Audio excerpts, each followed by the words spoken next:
Hey everyone, I'm so excited to finally reveal my candy corn soap. But first, I want to show you how I created the candy corn embeds for my soap. I used a real bag of candy corns and I hot glued them to the bottom of a container. And then I mixed some liquid silicone and then poured that silicone over the actual candies in my container. And then I let that sit for about a day. The next day I unmolded it. And then I removed all of the candies from the mold, and that is how I created my candy corn mold. So the first step I do when I get ready to make a soap, I make the embeds first. So I made all of my candy corn embeds, and then it was time to make the soap. So here I am mixing my soap batter for the first layer. And then I'm adding in my colorant because the bottom layer is going to be yellow. And then I added in my fragrance.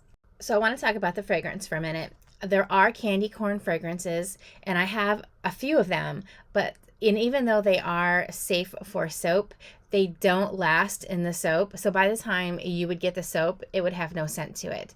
So I didn't want to use the candy corn fragrance for these since you would have gotten an unscented bar.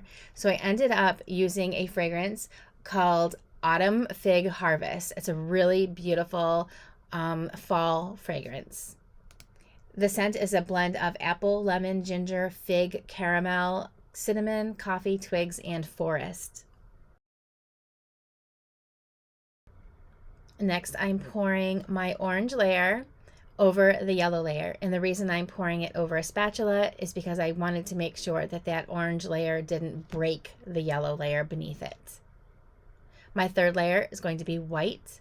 So now I'm mixing up my third layer. Then it was time to pour that white layer over the orange layer. And then I had some orange and yellow batter set aside, and I'm just drizzling that on top of the white layer. And then using a skewer, I am just creating swirls in the very, very top of the soap, making sure I don't mess up the 3 layers of the soap. I kept going back and forth in my mind if I wanted to leave the top layer completely white and then add the candy corns, or if I wanted to add a little color. And I decided ultimately on adding a little bit of that color and then adding all of my candy corn soap embeds on top of the soap. And then I was making sure that every single bar was going to have some candy corns on them. And this is what the final soap looked like after I had finished pouring it. The next day it was time to unmold and cut this soap. And I grabbed my log splitter. That white thing is called my log splitter, and this is what I slide my slab through, and it cuts my slab into 4 loaves of soap. And then I put those loaves in my multi-bar cutter, and this is what creates my individual bars. And this is what the bars look like.